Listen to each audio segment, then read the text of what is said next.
Good, good morning, everyone. Welcome to this webinar series on high-performing primary care. This first stream is on continuous quality improvement and practice incentives program, and it's the first of three. My name is Paresh Dawda, and I'm joined this morning by Angelene True. We're going to wait a minute or two just for colleagues to complete and join the webinar, and we'll make a start then. Thank you for bearing with us. Okay, good morning, everyone. It's 9:05, and I think we'll make a start recognizing and acknowledging that some colleagues may still join as we proceed through this morning's webinar. So, as I said, this is Stream 1, Continuous Quality Improvement and Practice Incentives Program. And this is the first of three parts, really. So today we're going to be talking about an introduction and really talking about the why. Before we go any further, let's start with an acknowledgement to country, and we acknowledge the Aboriginal and Torres Strait Islander peoples as the traditional owners of the lands, and pay our respects to their culture, their people, and elders past, present, and future. Also, just draw your attention to the copyright notice on this slide.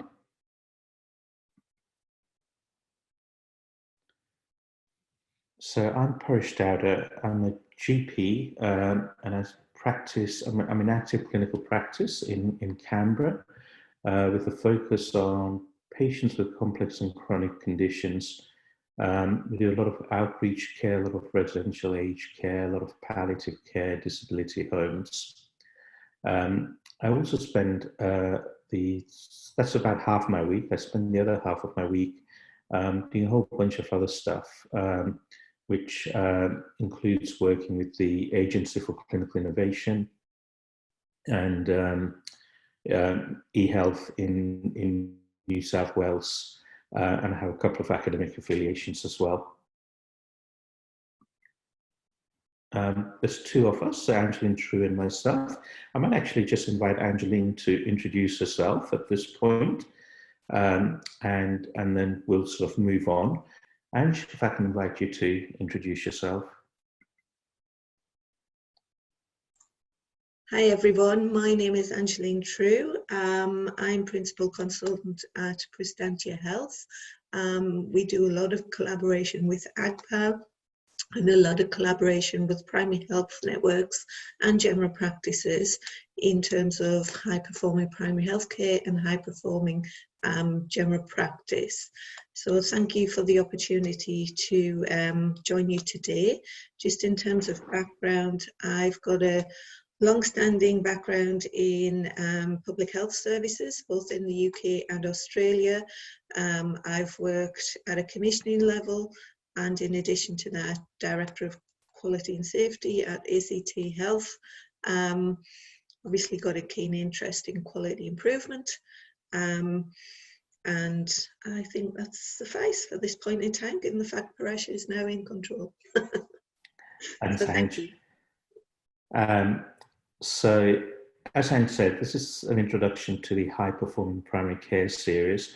I actually think we should be saying higher-performing primary care series, because a lot of primary care is already high performance, and we'll look at some evidence around that. So, let's build on our strengths, and that's what we're really talking about here.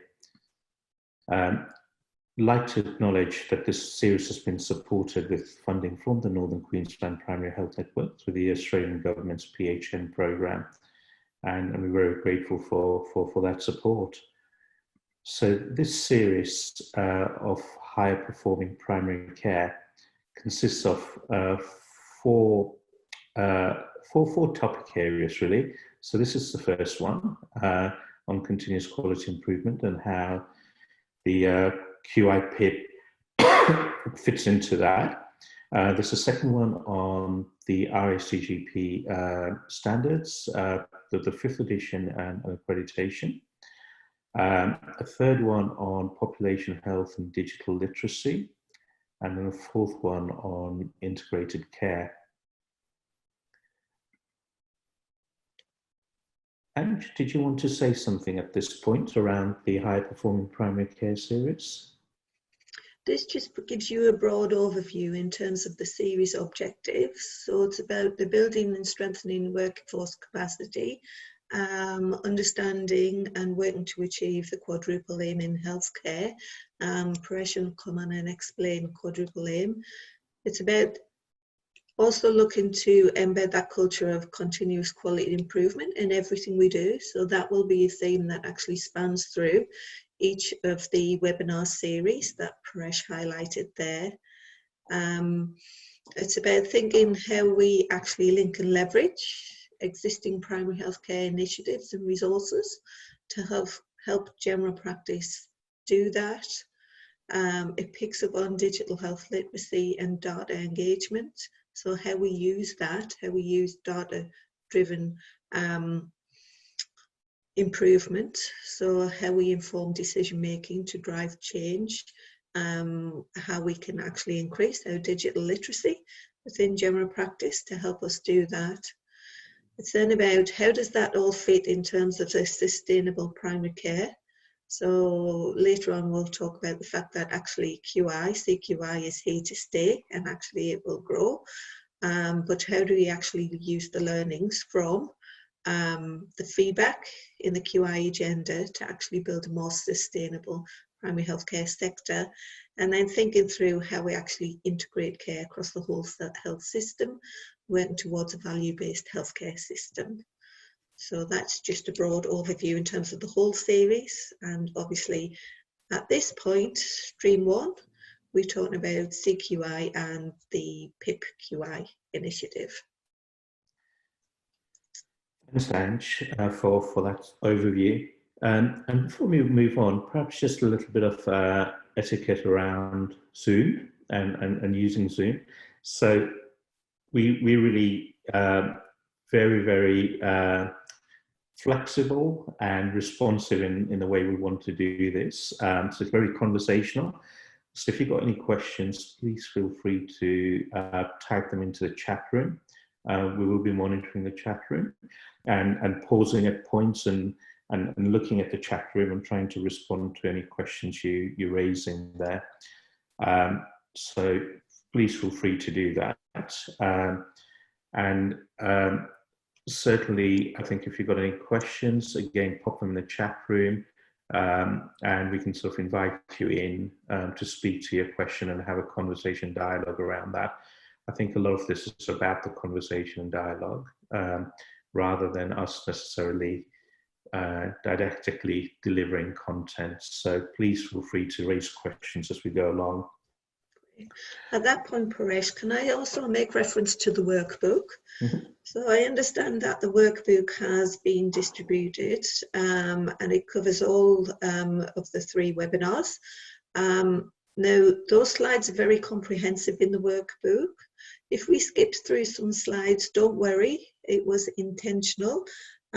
We wanted to give you a comprehensive slide deck within the workbook just to keep the narrative going. So as a point of reference in the future, if you wanted to reflect back on the webinar and the learnings, you've got the full narrative there. I don't believe we're actually skipping through any slides on this session, but maybe in the future sessions that may be the case. So the workbook itself has the 3 webinar slide decks detailed there, and it also has the activities.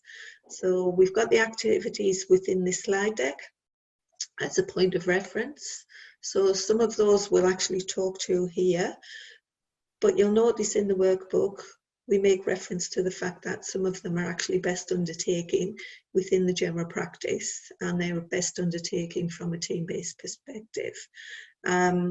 So just to give you a broad overview in terms of how you use it, you use the workbook as you want. Some of you may have printed it off to make notes, others it will be a point of reference now or in the future. We do have a paper that's been sent to you, which is the What's Now What So What. Sorry, Paresh, if I got that in the right order. So the so what, now What? what's Yeah. the What? so? So what? Now what? Yes. Would you like to explain how to use that? Yeah. Maybe we'll come on to that in a moment Yeah, because we've got a slide, I think, around that, right. Ange. Great. What we want to look at achieving from this series really is an understanding and relevance of the quadruple aim and what that means, both at a practice level but at the system level as well. And so we'll kind of talk about the quadruple aim. Apologies for using the terminology if you haven't come across it before. It's a terminology that's been reasonably socialized in the healthcare system in Australia and around the world, but it's still a new language for many people as well. So we will explain what we mean by the quadruple aim later. What we're hoping is, as a result of the material we cover, you'll be able to, by the end of the series, explain the importance of continuous quality improvement and what that means, both in relation to your professional development as an individual, but actually your practice development as an organization, and how continuous quality improvement, CQI, supports the QI PIP in its current iteration, but also in any potential future iterations. And you know, there's probably no doubt in my mind that we will see a change, an iteration of the QI PIP in the future. You know, this is all about quality. So, like anything, quality doesn't just happen. It happens because there's a system in place, there's a process in place, and so we'll talk about what the components of a quality management system are. One of the common tools used in quality improvements is the model for improvement, which within it has something called the plan, do, study, act cycle. And so we'll cover that and what that is and how to really undertake a PDSA and a model for improvement in an authentic way with the fidelity with which the tool's been designed. Because what we see in doing this sort of work in lots of places in Australia and overseas is that whilst these tools exist, people don't always use them with the fidelity with which they were designed, so they're not as impactful as they could be. So we'll really sort of put a little bit of emphasis on that fidelity. You know, they say if you can't measure it, you can't improve it. And so measurement for improvement is a fundamental part of a quality management system. And so we'll really talk about how do you develop a system for measurement for improvement. So, you know, if we can start to measure, then we can start to improve. And of course, the QI PIP is a real enabler, it's real support for many practices to start getting involved in this. And so we'll be absolutely touching on the eligibility and requirements of QI PIP and how as a practice you can start implementing that and put a plan together. So let's move on. So today's really about the why. And so we'll be focusing on quality, we'll talk about the quadruple aim, we'll talk about continuous quality improvement and how we sort of align those quality improvement goals and development with what the rest of the system's doing. The next webinar next week, we'll talk about the what. So we'll talk about quality management systems, model for improvement, and the QI PIP, and an implementation plan. And then we'll come on to the how. So we'll talk about authentic PDSAs and how to really do PDSAs with fidelity and measurement for improvement. So that kind of gives you an overview of what this particular topic's going to cover throughout the 3 webinars and what we're going to do in each of the 3 webinars today, next week, and the week after. So just going to pause, and I'm not going to necessarily ask you all for feedback, but you know, if you'd like to put some thoughts around this into the chat room, please feel free to do so. But just a little self-reflection. When I say the words value-based healthcare, what does that mean to you? Can you describe what that is? What are you feeling about the potential changes happening on general practice? Who feels that they're doing authentic, continuous quality improvement in their practice? So I'm just going to give you a sort of couple of minutes to maybe reflect on that.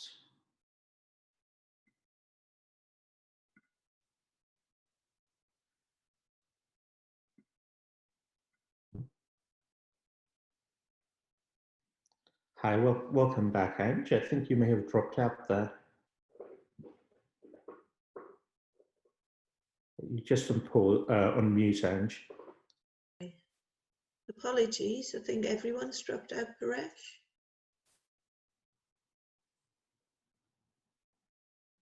No, so we've got Maria there.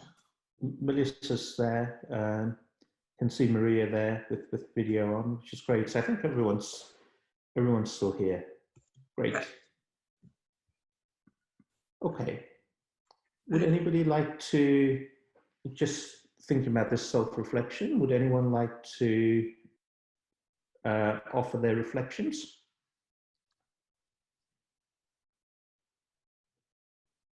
Okay, great, Emma. Thanks. So value-based healthcare to you is about quality care from the whole team. Any other thoughts? We'll just give it 30 seconds or so in case there's other thoughts coming through.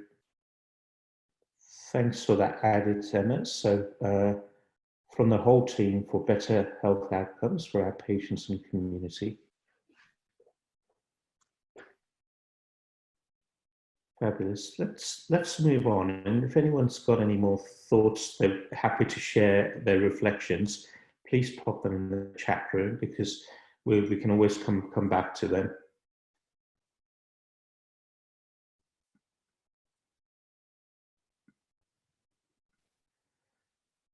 So, as we go into this first webinar, it's really why a contemporary approach to general practice has been called for. It's really about understanding what we mean by value-based healthcare and the quadruple aim. It's to explain continuous quality improvement and to describe the links to personal and practice development. Ange at the beginning mentioned a reflection sheet. So it was a what, so what, now what reflection sheet. So this is kind of a reflective model that comes from, actually it comes from health. And it's really saying that, you know, as we go through today's webinar, we're going to be sharing a lot of content with you. A lot of that content is about the what, you know. So we'll be talking about what value-based healthcare is, what continuous quality improvement is, you know, all those objectives I just alluded to, we'll be talking about those. However, that's fine, but so what? You know, so what does it mean for you in your context, in your practice? What's its relevance for your patients, for your community, for your population? So the so what is really about contextualizing the what. Okay?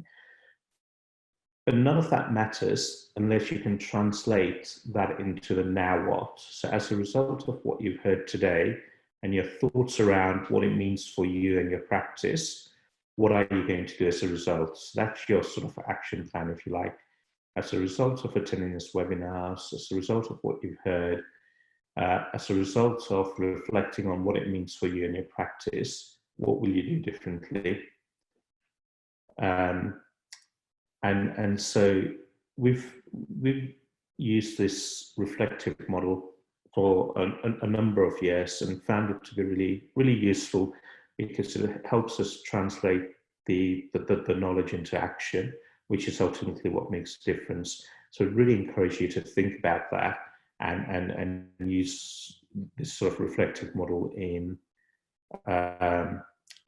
sort of capturing your learnings and taking them forward.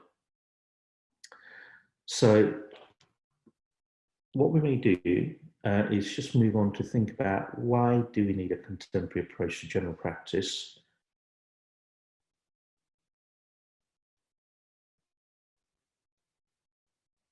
If you were to use, and I'd like you all to sort of participate in this exercise, and this is something you can do back at the practice as well.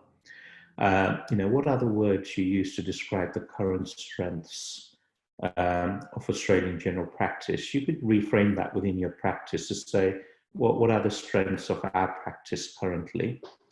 But it'd be really good to hear what you feel are the current strengths of Australian general practice. Bearing in mind what I said earlier, it's not about high performing general practice, it's about higher performing general practice. We do lots of things really well. Let's capture those things we do really well. So if I could invite you to maybe put some stuff in the chat room. Please don't be shy to speak. We're happy for you to unmute yourself and talk to it. If you rather do that than put things in the chat room, that's absolutely fine as well.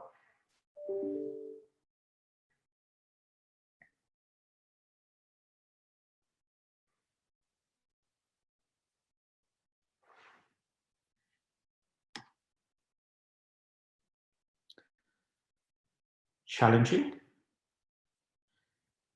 So challenging Brenda in a positive way.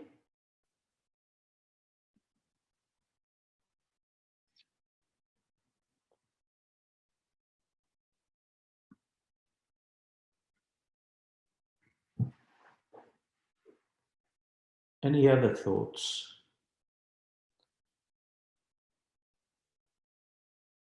So Maria, thanks for your comments around our practice being small, and so if the nurse isn't there, if one individual's away, then a lot of things doesn't get done. I think that's a great point, and maybe it's something we may come back to, not necessarily today, but when we talk about the what next week, because I think we do have this tension in general practice around being reliant on individuals to get things done, and can we think about systemizing some of the tasks in some way? So maybe we'll come back to that on the next webinar, I think, when we're talking about the what. So Emma, holistic, caring, community-based care that's of high standards. Nicole, passionate.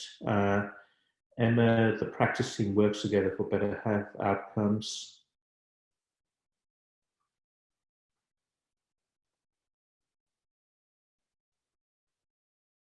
So Angela's just made a comment, which is to say, when you do put the chats in, if you can make sure you're doing the chats to everyone in the meeting, and that way the rest of the group can see them, and Ange can see them.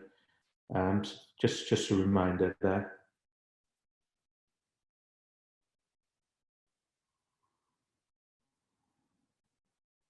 So thanks, Ange. So Angeline's just suggesting accessibility. Is that a strength of current Australian general practice, do people think?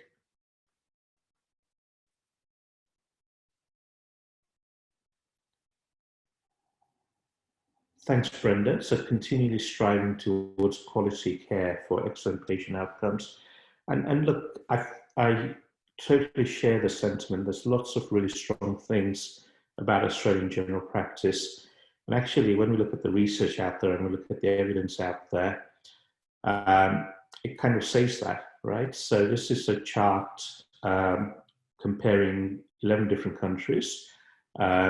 And what we've got is the performance of the health system on the y-axis. And on the x-axis, we've got the amount of public dollars spent on healthcare. And you can see Australia features pretty high up there. in terms of health system performance. And actually, in terms of the dollar spent, you know, it does pretty well, right? So it doesn't spend as much as a lot of the other countries. We're very on par with maybe New Zealand spend, a little bit less than the UK spend, yet we get health system performance that's pretty high, up there. Compare that to where the US sits, for example, as a system outlier. So I think what you articulated around some of the strengths of general practice is a strong contributor to where Australia sits on this chart. And I think we should remember that this is important. We build on the strengths that we have, rather than necessarily the deficits. If we address the deficits, we can get further. Suzanne's raised a comment around the current COVID environment, Paresh, and she has brought up the issue about practice agility, capacity and capability. So that ability to adapt and respond to adverse events, I think obviously is another key strength within the healthcare system. So, yeah. Absolutely. Thanks, Suzanne, for raising that. So this is a bit of a snapshot around general practice activity and benefits. So, you know, really moving on from the previous slide, we've got life expectancy, which is pretty good and ranks internationally fairly high. If we look at the activity that goes on in general practice, whether it's the number of scripts that are dispensed on PBS, or whether it's the number of GP consultations on a daily basis, it's, you know, there's lots of volume happening there. If you look at things like, you know, hard outcomes such as mortality from heart disease, that's on the decline. So, you know, we rank pretty high when we look at international systems. When we look at the activity that goes on in general practice, it's actually pretty amazing. The numbers speak for themselves. The things are changing, right? So this slide tells us that, you know, when Medicare was designed, I guess when general practice was rising, it was all in an era when acute diseases were much more prevalent. We've of course got the new epidemic, which is around chronic diseases going up and up. And at some point, maybe the late 90s, maybe around 2000, there was a sweet spot. You know, this is kind of described as the epidemiological transition, a sweet spot when the activity from chronic diseases overtook that from acute diseases. Okay? But our system hasn't changed. Our system's still designed to deliver episodic care, which works really well for acute diseases, not so much for chronic diseases. And you know, it's almost 2 decades since we crossed that sweet spot, and we haven't quite changed.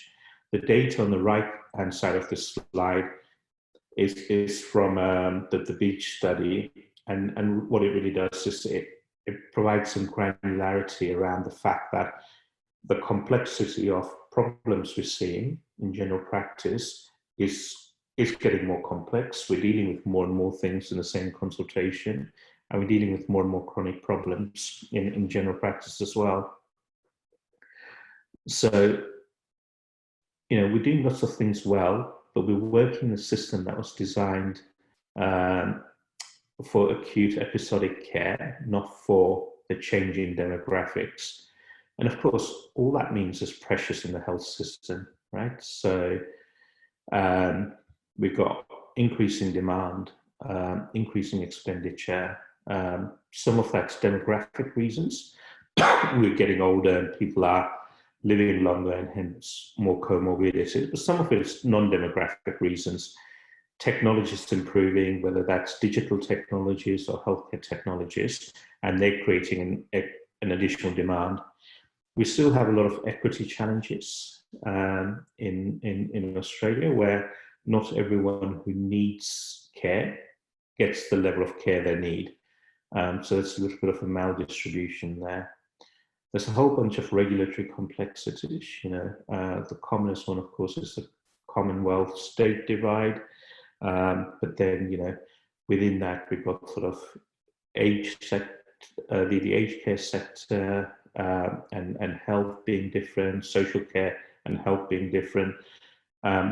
All of that creates a great deal of regulatory complexities. There's workforce issues in terms of the appropriately trained workforce being distributed in a way where they're needed. So I think over the years, the numbers have increased in terms of workforce, but there still remains a distribution problem. There's probably still a numbers problem as well. And I was having a conversation with APNA yesterday around the nursing workforce. And the conversation was that there's still projections, there's a bit of debate, but people are projecting that, the nursing workforce, for example, in the next decade is not going to be enough, and what that means. What we're also seeing is this fragmentation, right? Because more and more people have got chronic conditions, they're moving around the system, both within health, but non-health as well. So aged care, social, NDIS, and all of that's leading to multiple people being involved in the care, the well-being of an individual person. But that care isn't necessarily joined up. And so we get fragmentation of care, which in itself then carries additional risk and complexity. I'm not going to, I'll actually let it play. So it's really a video. And it's really a video of the fact that this isn't a new problem. This is all the Medicare initiatives that have been going on for the last 2 decades to try and address the problem. Papers from the reform of the Federation a few years ago, discussing how things need to change to try and overcome some of the regulatory complexities. The AIHW data on health system performance, the general practice activity. We've had strategic frameworks for primary healthcare from 2013. We've had Productivity Commission reports, which talks about health and how health needs to change. We've got a long-term national health plan released last year for health. The point of this video is to say everyone knows about these problems. The health system knows about the problems. There's been a whole bunch of reports over the years trying to address the issue, and there continues to be those reforms. So if we think about the most recent reforms around this space, there's of course been the Medicare review, and we haven't heard all of the outcomes from the Medicare review, but we've heard things like the recent ECG item numbers issue. There's the 10-year primary healthcare strategy, which is being developed, and it's been pushed back a little bit because of COVID. But that's another sort of document really talking about the next 10 years of primary healthcare.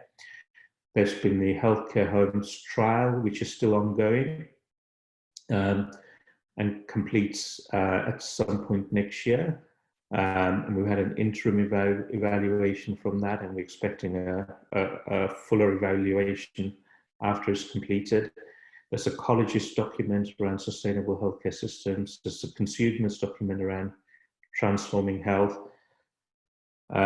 So there's lots. of thinking in this space. And why is that? Well, let's just look at some more data. So this data is from the Commonwealth Fund from last year. The Commonwealth Fund surveys, so it's a US-based organization, but it surveys primary care doctors across all the Commonwealth countries, including Australia, and they use a standardized survey for all of those physicians. And so it allows us to compare what general practitioners think about the various questions and compare that between countries. So one of the questions was around access to care when the practice itself is closed, and you can't include ER in that. And 69% said, yeah, that in their practice, patients have access to an organized after-hours service, but 31% of the time we don't. This, I'm sure, will resonate with many of you around discharge information from hospitals being received in a timely way, and it only happens 24% of the time. So this is data backing up that fragmentation issue that we raised earlier. When we think about integration, and a few times I kind of talked about social services and community providers. They kind of sit outside health directly, but we've got a population that's growing older. We've got a population that's spending more time needing care, and the policy and drivers are about trying to keep people in their own home and have services go to their own home. Yet the coordination of those services with health doesn't happen as much as it should. So 38% of the time in Australia. So we rank pretty low. So, whilst as a system, overall, we may be ranking pretty high, when we start doing a bit of a deep dive into some potential issues, which may mean our health system becomes poorer in its performance in the future, we start to see some gaps emerging.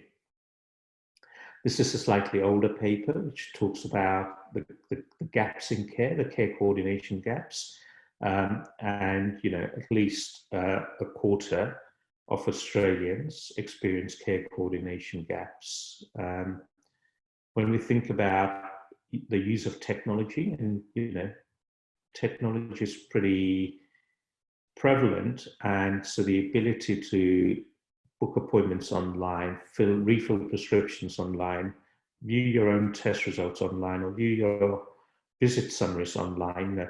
If you look at how often in Australian general practice all four of those things are available to patients, it's 2%. Now you look at the highest performing country, which is Sweden, it's 58%. So it's still not way up there, but there are countries that are pushing forward with this agenda at a rate much faster than we are in Australia. If we just ask people who work in the health system, people like you and I, what's your overall view around the change required in the healthcare system to do better? What we find is almost half of the people say that fundamental changes are required, and 2% say the system needs a complete rebuild.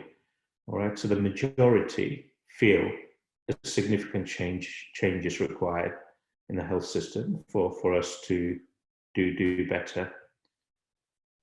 This is a report from the Health Commissioner from New Zealand. So close to home, but not quite at home. But I think what Anthony Hill, who was a commissioner in New Zealand, who looked at these two cases, highlights is that patients suffer adverse consequences because we sometimes don't have the system right. So it's not anything you or I as individuals do that's not right. It's more about the system. So in this particular report, he talks about a patient whose heart failure got missed at a general practice, and the patient died. The attribution of why the heart failure got missed was really because there wasn't a continuity of care in that practice. Each time the patient went in, the patient ended up seeing different doctors. None of them picked up on his deteriorating heart failure, attributing shortness of breath to various other diagnoses. Similar story with another patient with kidney injury. So, in a nutshell, we've got a system that looks like it's performing really well when we look at the big data. When we do a bit of a deeper dive into that data, we start to see some of the problems, some of the issues. And when we get to patient level, some of those issues are actually causing harm for patients. This slide really talks about, the complexity that we're seeing. So this is a young patient, Brenda, with an inflammatory rheumatological condition. Let's say it's rheumatoid arthritis. There's so many people involved in Brenda's care, from the GP and the practice nurse to the orthopods to the rheumatologists, the allied health people. Not only allied health people in the community, but Brenda's at university requires workplace adaptation for her to be able to continue her studies at university. So allied health from the university are involved as well.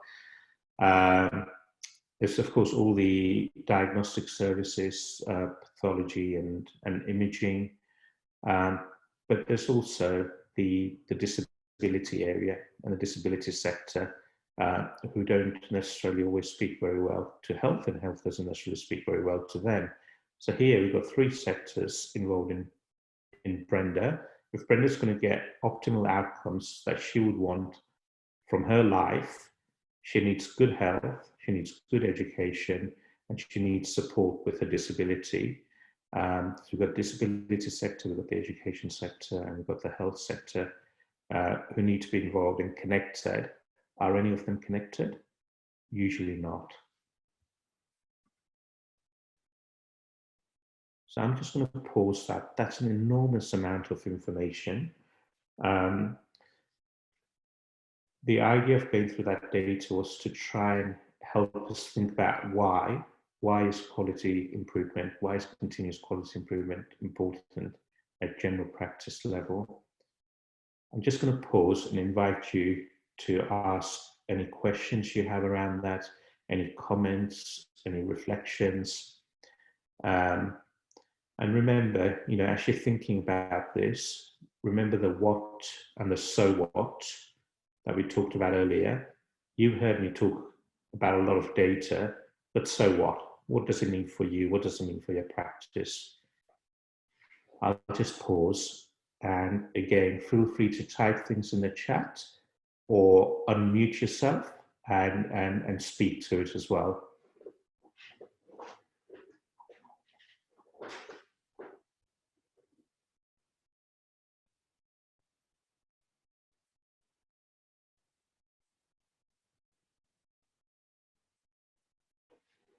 Can I just clarify with people whether or not that data and the findings from the data actually resonated with you, or whether or not there was any key standouts in the data that was there?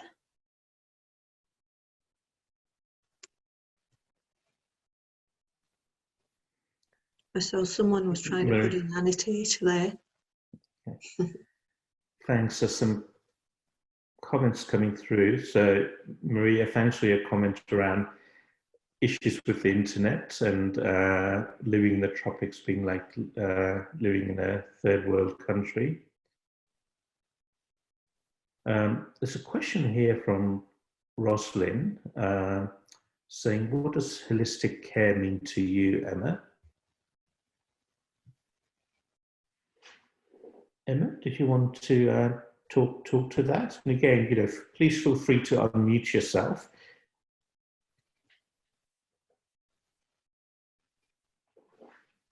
I'll post that directly to Emma.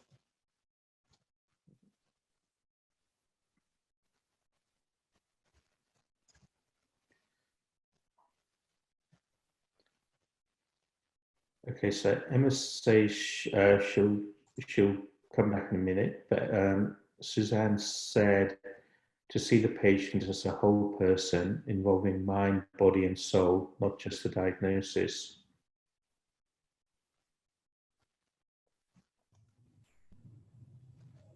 Hello, can you hear me? Hi, yes. Hi, it's Emma here. How are you? Very well, Emma. Thanks for unmuting and speaking. Yeah, my typing, I was halfway through answering the question, and then I got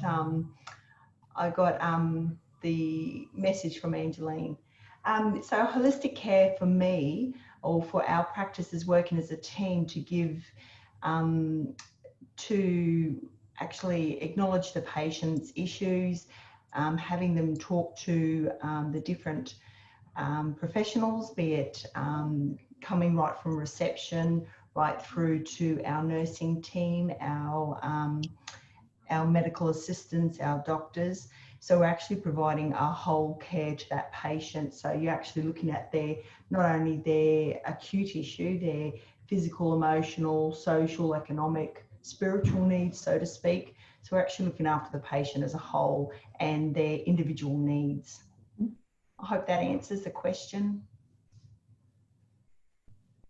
Great, thanks, Emma. Other comments, thoughts from other people?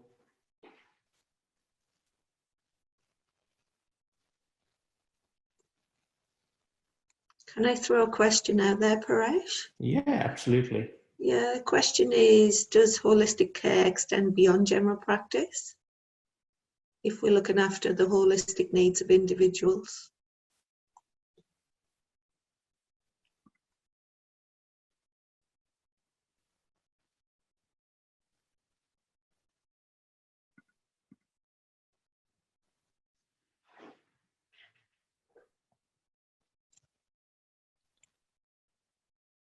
So thanks, Rosalind, for your comments. So, Rosalind said, often think in general practice, we undertake bio, psychosocial, cultural, economic assessment.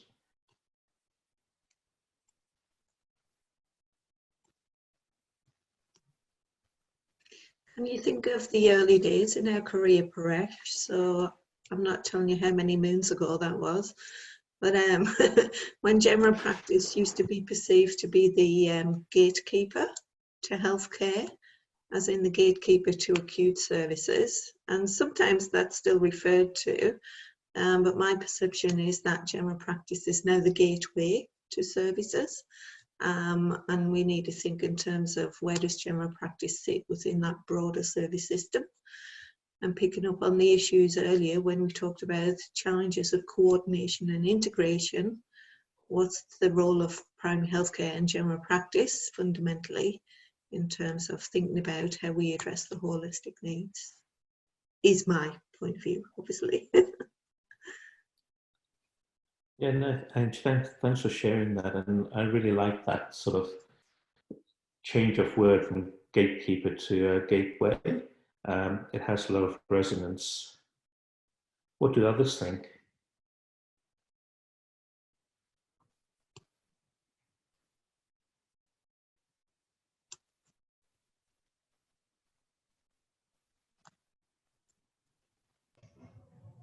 Hello, it's Emma again. Yeah, I totally agree.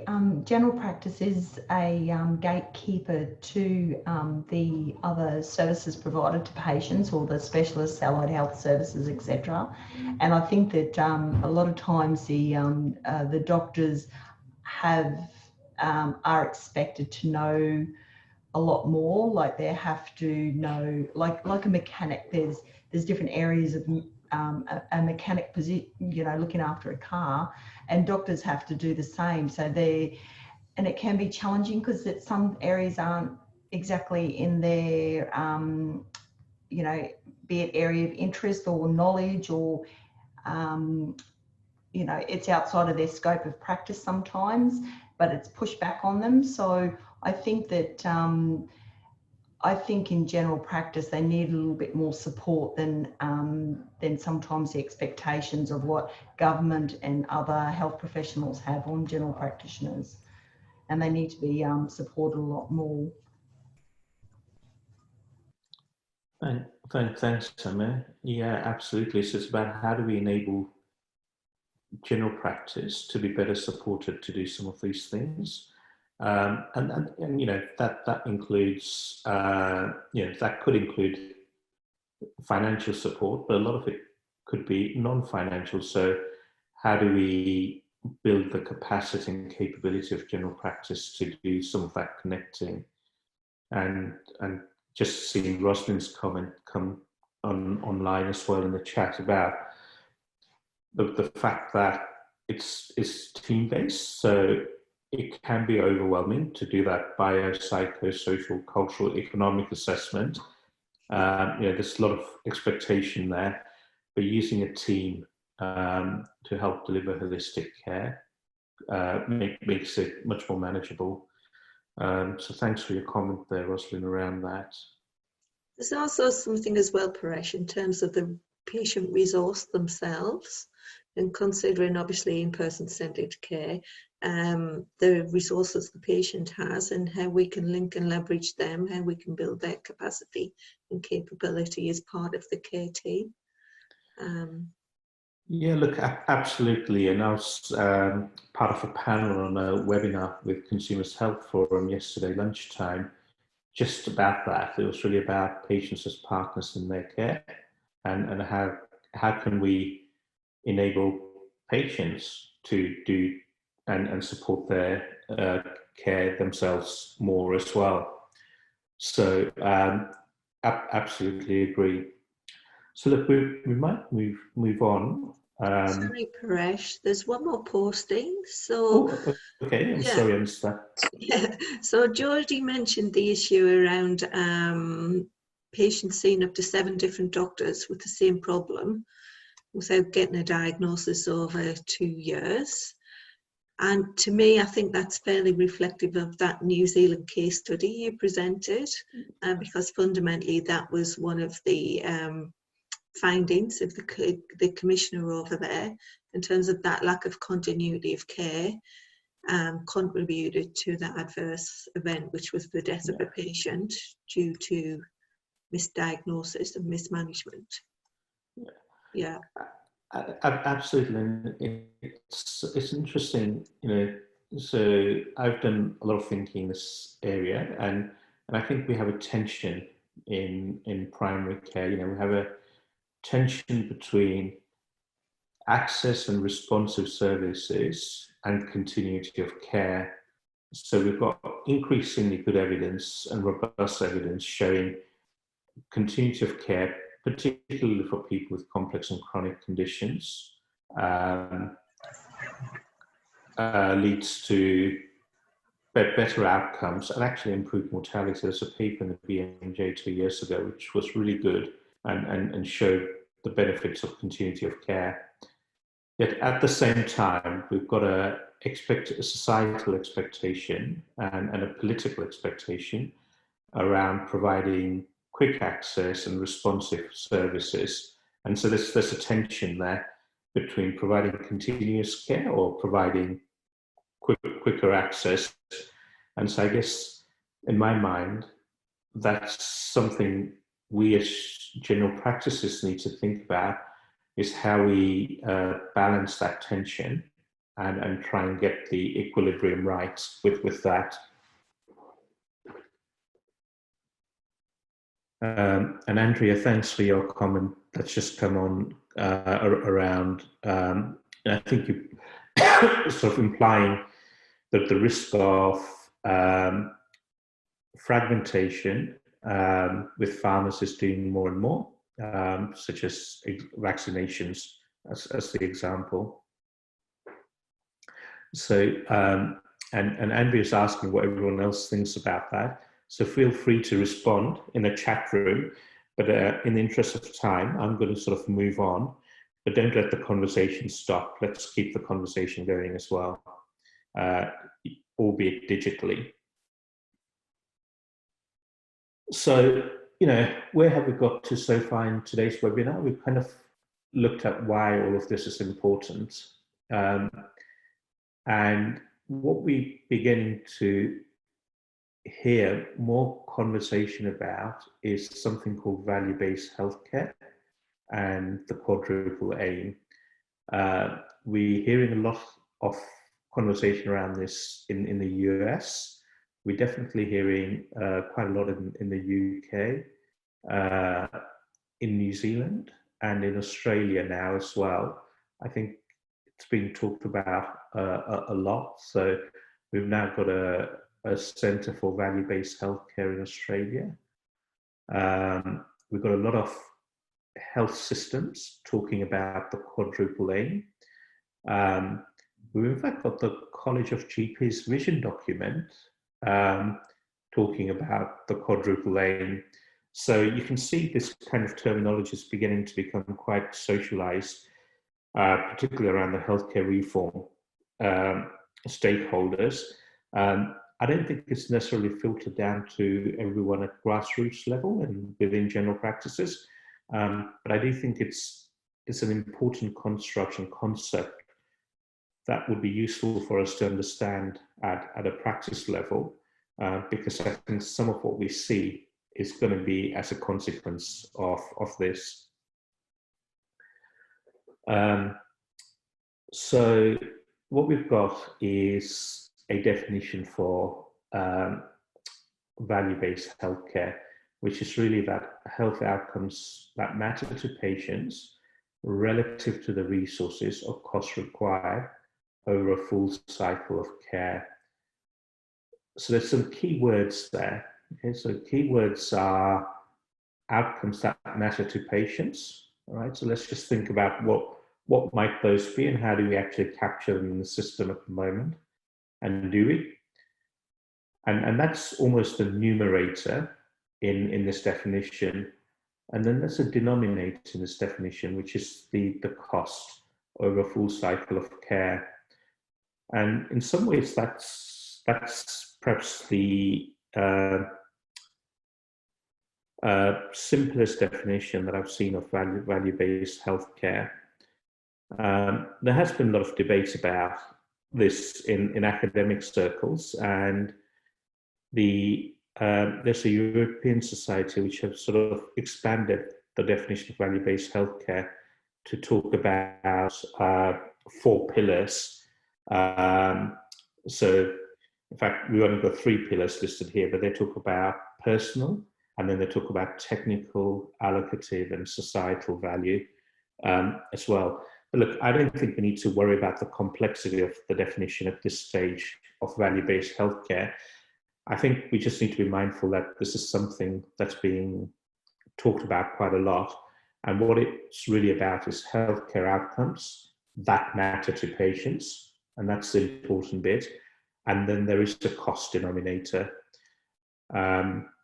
which I think it's actually a strength for us in general practice. Did you want to add anything, Ange, to this? You're on mute, Ange.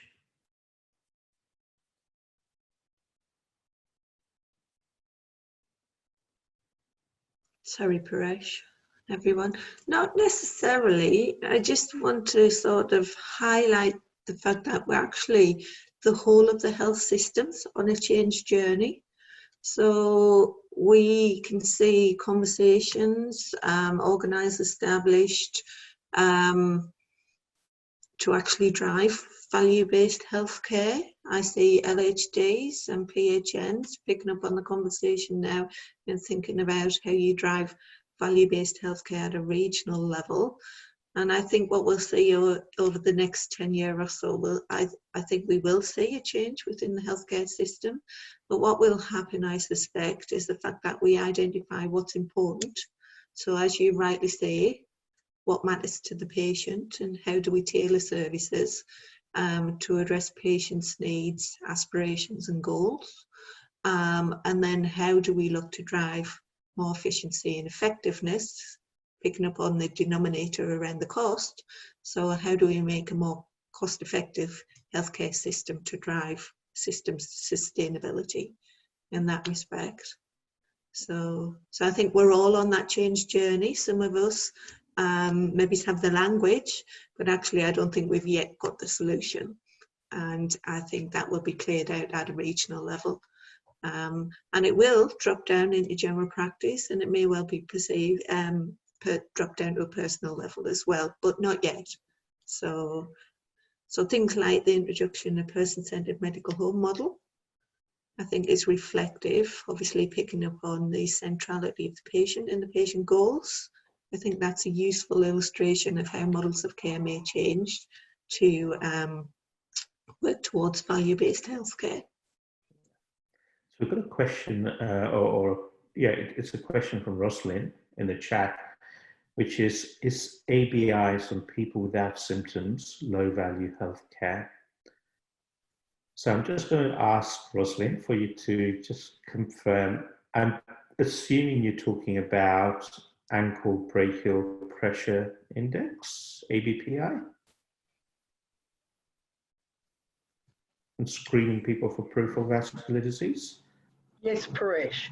As a screening is kind of a routine, just because the person's 45 or just because they're 75, we're going to do an ABI.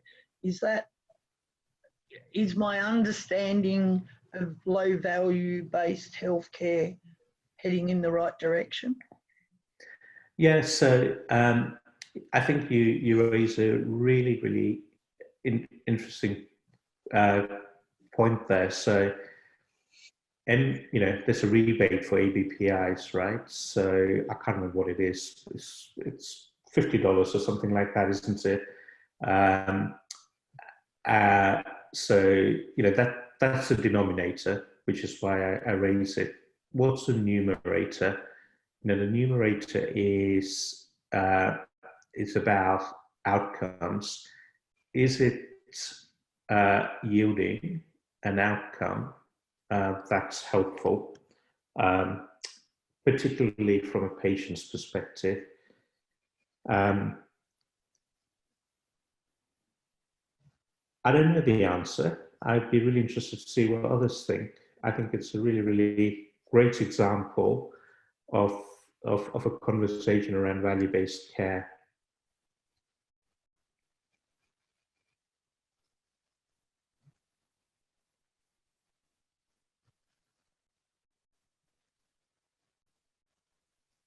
I'll maybe leave that thought in people's minds, and maybe we'll come back to it later, Rosalind. It'd be really good to get other people's thoughts into this. I chair a wound task force for New South Wales Health, co-chair that, and one of the conversations we've been having in that recently has been around leg ulcers, particularly in older people in residential aged care, and how hard it is to get an ABPI in those people to work out whether you can do compression bandaging or not. So in that so it's interesting, isn't it? It's an outcome that will make a big difference to people, and the cost would be worthwhile, because otherwise, the cost of a chronic wound that's non-healing is going to be much greater. But then if you extrapolate that into a population level intervention, does it make a difference? Let's come back to it, because I think it's really interesting. So please feel free, people, to continue to sort of have a conversation around that in the chat box. So going from that value-based sort of concept, and a related concept is, where are we trying to get to in the end? We're trying to get to a place where we got a system that's delivering high value, What does that mean, and what's the aim? What are we actually trying to achieve? And that's where the quadruple aim comes in. And I think that conversation, that question around the AGPIs would be helpful to sort of think about with the quadruple aim concept as well. And so quadruple aim really talks about, in our provision of healthcare services, we should really be striving for four components, for four aims, collectively called the quadruple aim.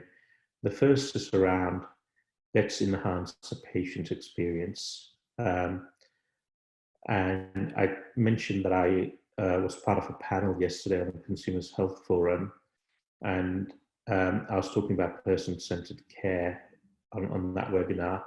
And one of the things I kind of said on that webinar, which I think got a lot of resonance from the participants, was the fact that, we talk about healthcare as being a service industry, and maybe we need to think about it as being an experience industry, not a service industry. And I've certainly, when I've done sort of QI training overseas and things, I've taken people around places like Disney, for example, in the US to, because, organizations like Disney do see themselves as an experience industry. And so that's been really useful to take people around that, to think about a paradigm change in mindsets around how we think about delivering services. And if we really want to enhance people's experience, we do need a different sort of mindset to that of a service industry. So enhancing patient experience is one of the aims. Improving population health, improving outcomes is what that's speaking to. And so that's clinical outcomes is another aim. Actually, if we don't get the experience of people who work in the system, people like you and I, if we don't enjoy our work, if we don't enjoy the experience of working in the places we work in, we're not going to be able to deliver those outcomes and the experience that patients want. So, the third component, the third aim within this quadruple aim is around improving that healthcare provider experience of care. And that often means, that's often about work-life balance, but not entirely. It is about the sort of totality of the experience of working in health. And then the fourth component, and I don't think we can get away from the cost issue, is, we have got finite resources for health. And so reducing health expenditure or achieving those other three aims at the same cost or less cost has got to be part of the specification. It's got to be part of the way we approach health. So carrying on as we are and asking for more isn't really an option, because it's going to lead to an unsustainable system, and therefore the reduction in health expenditure becomes part of the quadruple aim. So that's the quadruple aim. I might invite you, Ange, to talk about the right-hand side of this slide, which is the self-service sector component. Yeah. So this is a very simple construct we use, and it picks up on the fact that we'll never know whether or not we're working towards or achieving the quadruple aim unless we have quality data. So we talk about CQI, quality improvement. We're understanding now in terms of the rationale why we need to do that. And the quadruple aim provides a framework against which we can actually measure whether or not we're making a difference. But the granularity of data at a primary healthcare level, and in this respect in general practice, is critical to us both driving quality improvement, but also understanding whether or not we're making a difference. And this basically thinks through, well, actually, if we had a hierarchy of measures, or if we were to think about data, so you can capture data at a self level. So if you look at the quadruple aim, for example, we can capture personal data from an individual. So thinking about patient-reported outcome measures, patient-reported experience measures, and the ultimate measure, the patient activation measure. So from a patient perspective, from the self, but the way that cascades up and through the system is the fact that actually within your service, your general practice, you can utilize that data to say, well, actually, for specific cohorts of patients with explicit chronic conditions, are the interventions and the quality improvements we're putting in place actually making a difference to our practice population? So you can take the service perspective, and again, you can aggregate data up. So from a sector perspective, primary healthcare, is primary healthcare really making a difference? Is primary healthcare, can we place value in primary healthcare? Does it improve population health? Is it efficient and effective? Is it cost effective? So we can utilize the data from the very granular level to answer some key research questions at a sector level. And then in addition to that, at the system level, how do we aggregate that data across the whole system? And how do we utilize the data from the individual, the self? And how does that inform policy developments at a system level? And this basically says that actually if we get quality data right within general practice at an individual patient level, that actually it benefits the whole service system. It benefits primary healthcare, can benefit your service in terms of utilising that data to drive improvement.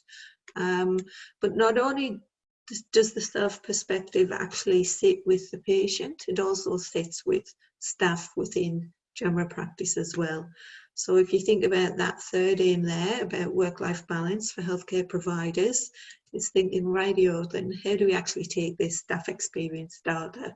How do we pick up on staffing issues at a very granular level? And actually, how do we utilise that? How do you utilise that feedback to actually shape our model of care, shape our service offer? At a sectoral level, Paresh mentioned earlier about staffing shortages potentially within the primary healthcare sector. So how do we take that information to inform the system and system development, as well as service improvement? So that's just a very simple construct, just to give you an emphasis really on the importance of quality data to determine whether or not we're achieving the quadruple aim. Thanks, Ange. So what does all this mean for general practice and primary care? And I think this is a useful slide. And I think, in general practice in Australia, we're somewhere between the from and to. But what this is really showing is that, often we tend to do things similar to the way things are listed on the left of the slide. So when we look at current interactions in primary care, they often happen when the patient initiates care. But, let's acknowledge the fact we do try and proactively bring some people in and put reminders and recalls in. The interactions are often between an individual provider and the patient. They're often face-to-face, although, the last few months have seen telehealth come in a much bigger way. The interactions are often problem-initiated and focused. Often the focus is more on the clinician's concern rather than and treatment rather than necessarily a joint approach. We do try and do evidence-based medicine, I think, but at the same time we have research evidence that tells us we only actually get evidence-based care happening about 55% of the time on average. So whilst we try really hard to do evidence-based care, actually, when we measure how often we do evidence-based care, it's not as often as perhaps we think we might be. And so I think that's, again, a really interesting conversational point. We often end up with giving, the intervention often tends to be a prescription or advice to do something, a referral or a diagnostic test. And of course, a lot of what we do is within a fee-for-service model. What we know from other systems that I have been looking at this is that maybe there's different ways of approaching this. Maybe there's ways of approaching this where the visits are much more proactive than perhaps what we currently do. And that's around prevention, whether it's primary prevention or secondary prevention or tertiary prevention, and optimal management to try and address some of those evidence gaps that I alluded to earlier. Maybe it's about visits that are not about an individual provider with the patient, but more about a care team with the patient, and maybe backed up by good quality systems that provide us clinical information, registries of care, decision support. Maybe the model of care is not about either face-to-face or telehealth. Maybe it's an omni-channel model of care where certain things are better done virtually, other things are better done face-to-face, and work. Let's try and work out what an ideal way of doing that is, and of course, in a way that resonates with the patient's preferences as well. Let's be clear and have a sort of collaborative and joint problem-based goals and plan. Let's have a holistic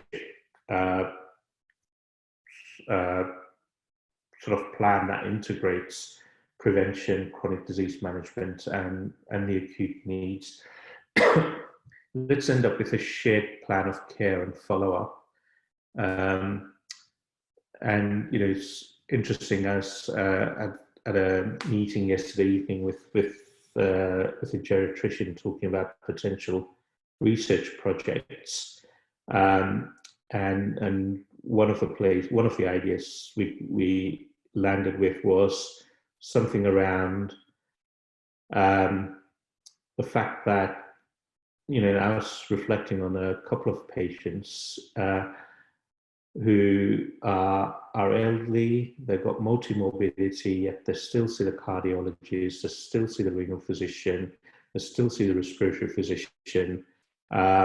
They get conflicting advice from each one of the specialists. And the conversation was around less is more. And can we actively identify those people and come up with a shared care plan so that everyone's on the same page around the goals of care, which are about what matters to the patient, rather than what matters to the cardiologist or the respiratory physician or the renal specialist, or indeed myself as a GP. Let's really frame it around what matters to the patient.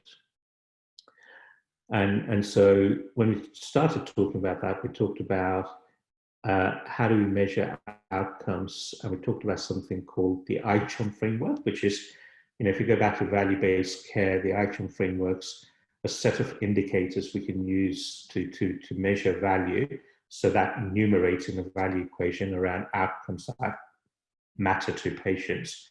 How do we measure those? They're captured in that. And actually, none of them are condition specific. They're all about pain, function, carer burden, concerns about end of life.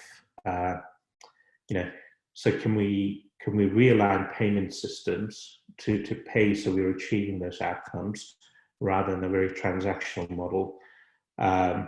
And I'll leave the Joint Commission in partnership and shared funding risk reward. That's more speaking to, can we bring together funds with Commonwealth and state, for example, and can we distribute those funds in the way that if we deliver the outcomes that matter and then reduce costs somewhere else in the system, those savings are shared. But equally, if there's a blowout, that risk is shared in some way as well. So I'm going to crack on because Ange's just given me a 30-minute notice. Thanks, Ange. Are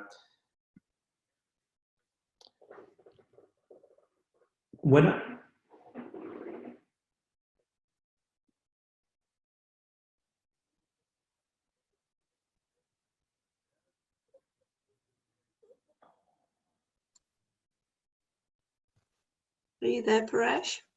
Yes, I'm sorry about that. So I'm guessing you all didn't hear the sound clip which narrated what's said on this slide, but it played on my computer, but it may not have come across on Zoom, which is why I went quiet there. So, you know, when I think about general practice and what all of this means for general practice, you know, I think this is where we are in general practice. You know, I kind of feel like we're working pretty hard, we get on with the job. You know, things often don't work. So it feels a bit like Edward Bear coming down the stairs, you know, with things being bump, bump, bump on the back of his head behind Christopher Robin. You know, I feel like that in general practice a lot. I think we often think that's the only way, you know, so it is, as far as he knows, the only way of coming downstairs, but sometimes he feels that there really is another way. If only he could stop bumping for a moment and think of it. And to me, this has so much resonance with general practice, and that I feel lots of bumps all the time. And I sometimes wish we could just pause, take a bit of space for breathing and thinking, because I think if we did, we could actually work out a new way of doing things, which would stop those bumps. And of course, when we look at the research on high-value healthcare organizations, what they found is, indeed, those organizations that are high-value healthcare organizations have certain habits. And these are the 4 habits that they have. They're very clear about the specification and planning. They break up the patients they care for into populations and what should happen to those populations in terms of the care they get. They then design the infrastructure and the microsystem to deliver that care often in a team-based way. They do a lot of measurement and oversight, so they, you know, some of the high-performing organizations that were researched here had 350 indicators that they were looking at. So they're constantly measuring what they're doing and how they're performing, and then making improvements based on that. So they've got a really good measurement system and an oversight system. And then they're self-studying. So they're reflecting, they're looking at the data, they're learning from that data, and they're making improvements. So they're that sort of learning organizations. So this was all healthcare organizations, you know, hospitals, primary care, that were researched in this piece of research. Within the US, there's a project where they looked at more specifically primary care and said, if we were to get higher performing care in primary care, what are the building blocks that need to happen? And so a whole bunch of practices went through a program of achieving higher performing care. And as part of that action learning, they captured what the building blocks were. And these are the 10 building blocks that they came up with of higher performing care. And so if we look at these building blocks, we can see quality improvement really is aligned to each and every one of those building blocks. And actually, when we get to the template of the future, at the top, you know, we've got a culture of excellence where those 4 habits in the previous slides are actually just hardwired into the way we do things. And so the 10 building blocks are a really useful way of thinking about what we can do in general practice to achieve higher performance, so we can achieve the quadruple aim and get that value-based healthcare we're looking at. Core to all of that, core to all of the building blocks, is how we improve, how we do that self-study, and how we translate what we learn from that self-study into improvement. And that's really continuous quality improvement. What does quality mean? Well, if we ask the World Health Organization, it's the extent to which healthcare services provided to individuals or patient populations actually improve the desired outcomes. When we look at what the RACGP says about quality improvement, they're more about the activities undertaken by a practice to monitor, evaluate, or improve the quality of healthcare it delivers. Apologies for that little typo there. I'm a visual person, so I like graphs, and this graph is really useful for me. And what it says is, if somebody goes through a state of bad health, there's a dip in the curve, and hopefully they come back to their previous level of health. And the shallower the curve, the better the care. If we did nothing, the natural history of the condition may be for an improvement with time, but actually, if the intervention leads to a worsening, we've got unsafe care. So this is a really useful graph for me, because it talks about what quality is, but it also talks about what patient safety is, and the unintended consequences of the care we deliver.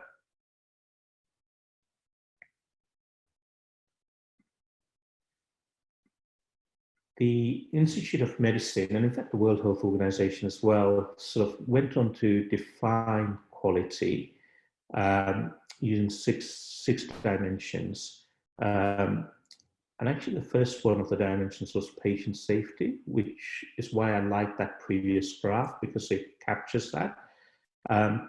Also care effectiveness. So, how often do we deliver the care that is effective and evidence-based? And, I referenced earlier that the research shows we only do it about 55% of the time on average. So there's a real opportunity there. How patient-centered is the care we deliver, and that's a measure of quality. How timely is that care? And we had that conversation earlier around the tension we have between continuity of care and timeliness of care. So we need both really to get quality, but there's an inherent tension there. And so how do we manage that tension and redesign service delivery to overcome that? The care efficiency, the best value for money, is part of a dimension of quality. Well, that's of course captured in the quadruple aim, and it's captured in the value-based denominator as well. And then equity is a sixth dimension of quality, and this is really making sure that those in need of care get the care. So it's not about equal care for everyone. It's around those who need care get the care they need, recognizing that other people may not need that care, and so it's okay for them to have less. So they're the six dimensions of quality. And when we look at some of the quality frameworks that the healthcare system measures, these dimensions are captured there.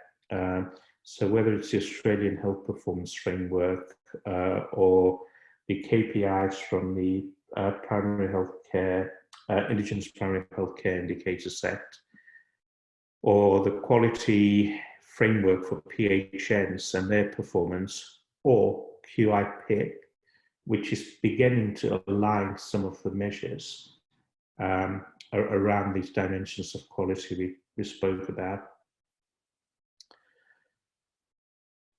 When we're thinking about translating this into the practice, you know, the so what, it's almost easy to think about, we'll just do A, B, and C because someone else did A, B, and C, and that will work in our practice.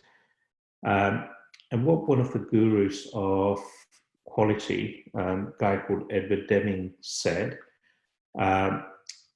is actually our practices work as systems, and our practice systems are made up of lots of components that are interdependent on one another. And if we just take A, B, and C from somewhere else and try and put it into our practice, it doesn't always work because our system is different. And so the quality improvement methodology, the approach to continuous quality improvement, is around testing ideas to gain insights into how things are working in our practice. So if we do A, B, and C in our practice, what's the impact that has, and does it work, and how do we tweak it? So that's sort of often alluded to as the theory of knowledge, and we'll come back to this in probably both the second and the third webinar. But it links so closely with that self-study part of higher value organizations. Often when we make a change, sorry, I'll rephrase that. Often when we make an improvement, we want to see a change. Yeah. And ideally, if we get the steps in the process right, we will get that improvement. Okay, the steps in the process are shown on this slide. However, more often than not, and again, I would ask you to think about this in your practices, is when we try and introduce a change, we don't get the intended change, but we get a bunch of other things. We get complacency, we get confusion, we get anxiety. Sometimes things do change, but they're really slow. Sometimes we get frustrated, and sometimes it feels like we've made a start and then it just stops and we've got a bit of a false start. And that's often because one of those steps in the way we change things is missing, or we haven't paid enough attention to that. So, continuous quality improvement, I guess, is about thinking through how we bring about change in a systemized way, in a systematic way, so we achieve what we want to sort of try and achieve. When we're thinking about change, well, when we think about organizations, we can sort of say we're all distributed on a bell-shaped curve. And really, when we think about quality improvement, what we're trying to do is two things. We're trying to shift this curve to the right, but we're also trying to narrow the bell on this curve. And both of those are quality improvement. We can learn from the practices that are at the right-hand side. On the left-hand side, we can actually learn from the failures. And in doing so, we can sort of shift that mean and shift the whole curve. And so the way we approach this, and there's a whole bunch of approaches to quality improvement. What's been used quite a lot in healthcare is something called the model for improvement, which consists of two parts. It consists of a thinking part, which is 3 questions. What are we trying to accomplish? How will we know that a change is an improvement? So that's the measurement piece. And what changes can we make that will result in improvement? When we're thinking about those changes that we can make, we don't just implement those changes. The idea is we test them out in the system using that theory of knowledge construct. And the way we test them out is using an approach called the plan, do, study, act cycle. So we think about planning the change, spend a lot of time thinking about that. We then carry out the change, we study it, and then we act on what we find during the study phase and go through another iteration. the fidelity of with which we do this becomes really important. And so in the third part of this series, so not next week, but the week after, we'll really focus on how you can do this with the fidelity that it deserves.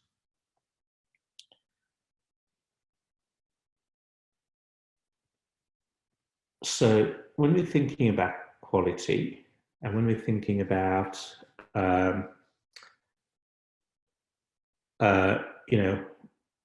whose responsibility is quality, the answer to the question is actually it's everyone's responsibility. It's everyone's business. So it's about the whole team. And when we're thinking about sort of continuous quality improvement, and I'm just going to focus on GPs for a moment. The RACGP has a CPD program, and as part of the CPD program, all GPs have to undertake an activity which is around quality improvement.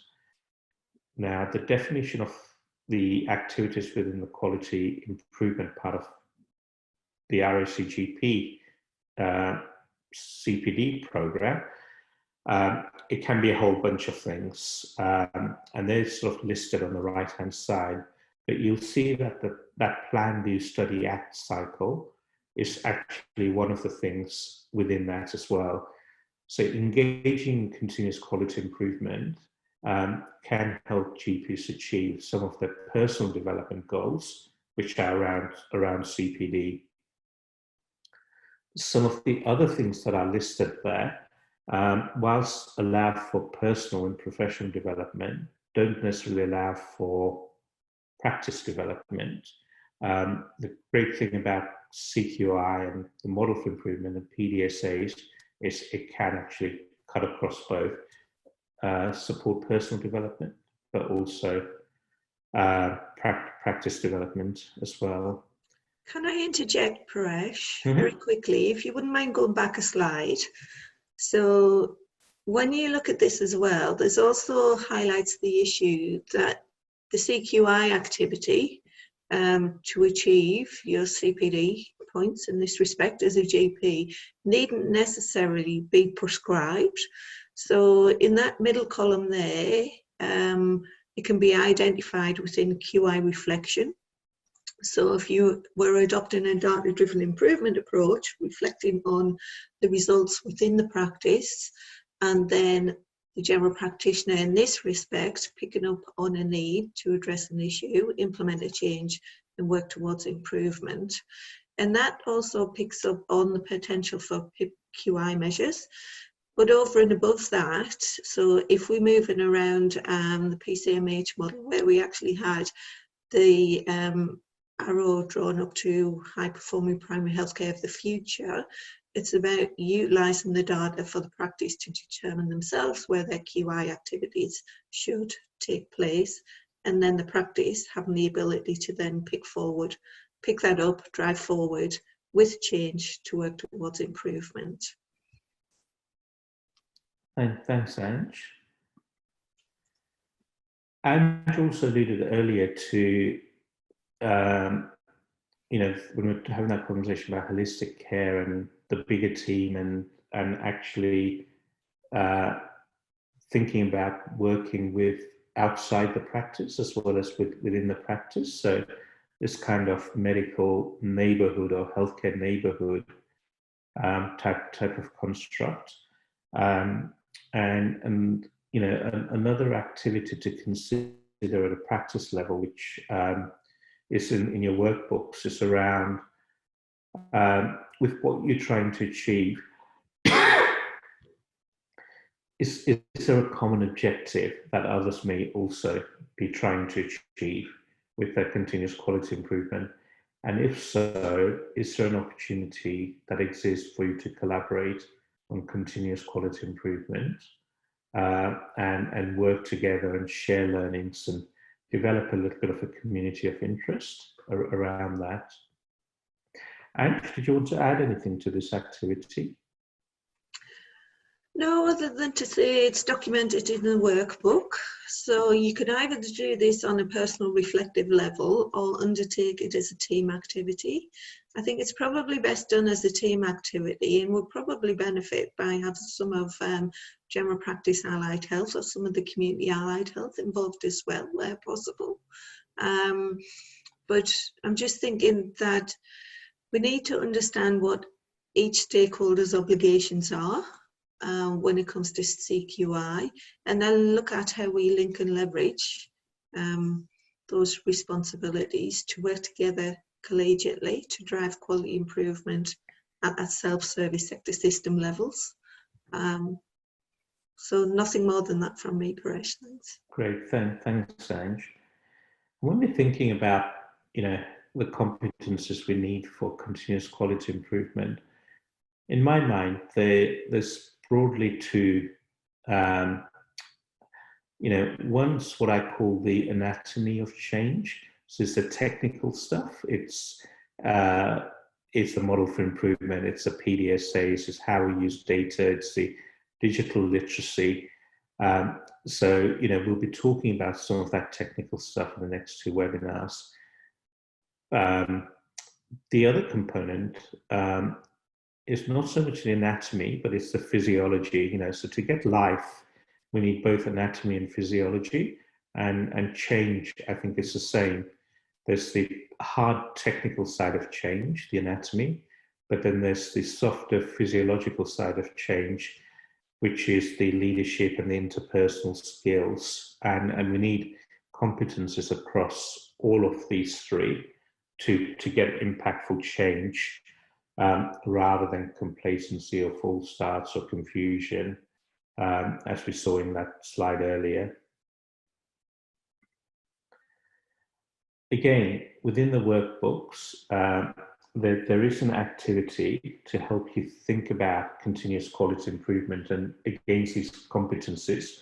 So you can do a little bit of a strengths and opportunities assessment around your own sort of professional development and growth at a personal level, but then from that expand it out to the practice level, the sector level, and the system level, as Ange talked about in an earlier slide.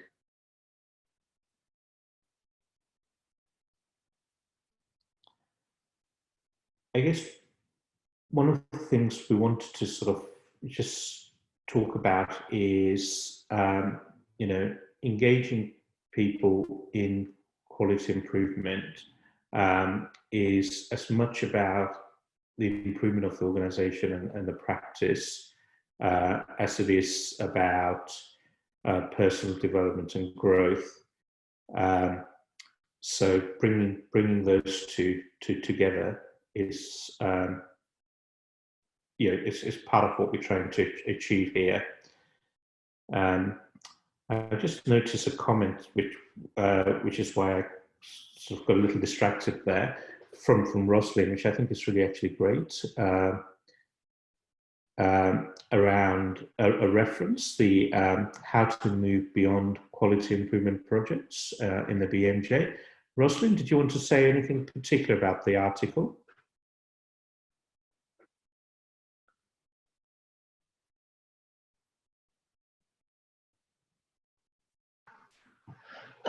Thanks, Paresh.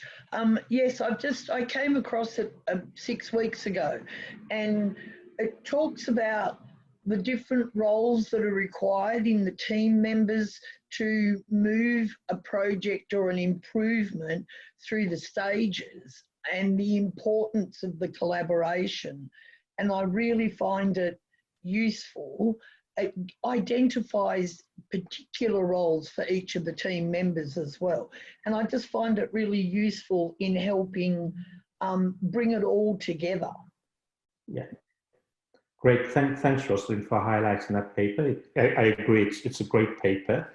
I think the main author, Shah, is a geriatrician who leads the East London Quality Improvement Initiative, which is for a bunch of hospitals in East London. which is very close to home for me, where I grew up and trained. So I know the area well, and I know the project very well. When we move on to looking at the RACGP standards in the 5th edition, and bearing in mind one of the 4 topics for this whole series is about the 5th standards, which will be delivered by a colleague called Gary Smith. You know, the standards talk about hardwiring quality improvement into practices and embedding them. So what we're talking about today is actually very resonant with what the college is saying with the accreditation standards. And so it will absolutely support that as well. And then we've got the other instrument, which again supports what we're talking about with continuous quality improvement, which is the practice incentive payment, the QI PIP. With the QI PIP, and we're going to talk about this in more depth at the next week's webinar, but it is really around looking at and collecting some practice data on specified improvement measures, and there's 10 in there, and then looking at those and acting on those to translate that into an improvement. And the way to do that is, of course, through a team-based approach using peer support, reflection, best practice and data analysis. So it really helps us move from that evidence-based gap to higher performance.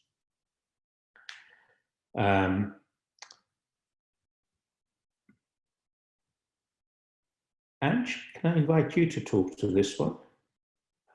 Yes, you may need to click Paresh just to bring up. Oh yeah, sorry. So no, all good. So this illustration, it just extends on the concept of the self-service sector system, and it's just basically to illustrate how we need to align those QI goals at a personal level.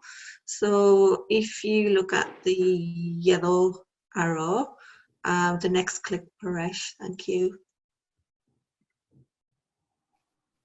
So how do we align that better professional development, and how does that impact on the health system?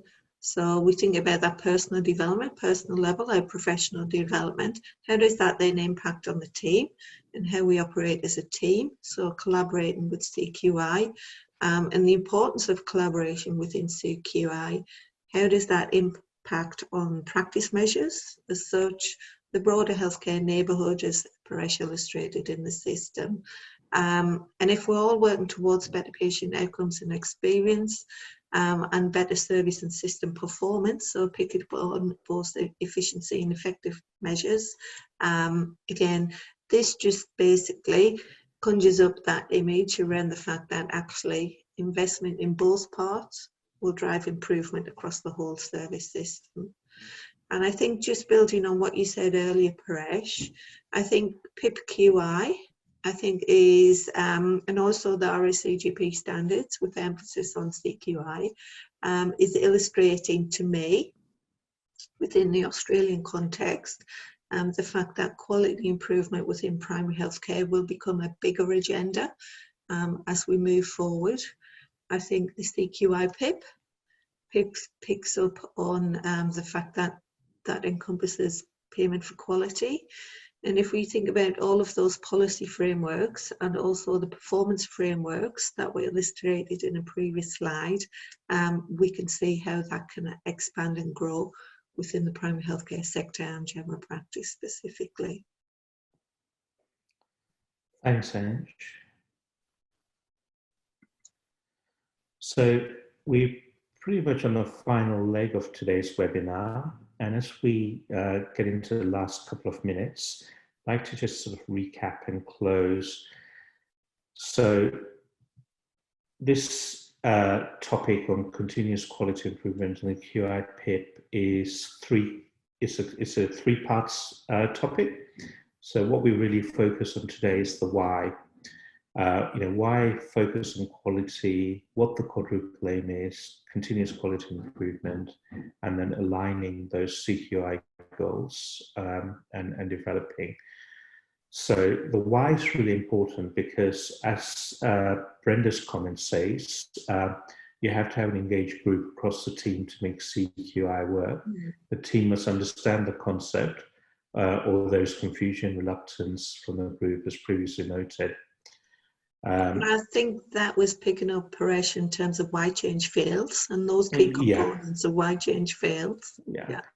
And I think if we go to getting the team involved, if we go to getting the particularly the physiology of change right, the leadership into personal elements, the why is really important. And so that's why we wanted to start off with the why, to give you enough information and data to understand the why and the shared purpose behind this. And then we can move on to the what and the how, and that will make, hopefully, a lot more impact and a lot more sense. I'd remind you about the knowledge capture and reflection. So we've talked a lot. There's a lot of information that's come your way this morning. But we really talked a lot about what. We've given you evidence, we've given you data, but the data is from research, it's from other countries, it's some from Australia there. What does all of that mean for you in your context, in your practice? What's your so what? And so really encourage you to think about the application of that in the same way as Rosalind sort of highlighted to us the benefit of those couple of papers she's come across and how she's been able to apply those. That's so what's really, really, really important. And then I think once you've done the so what, you can then think about the now what. So as a result of that, what are you going to do that's going to make a difference for you, your patients, your communities, and your teams? So with that, I'd like to really thank you for your time. Any questions, any feedback, any contact, we've got the contact details up here. So please feel free to get in touch and really look forward to next week and sort of building this conversation around the what.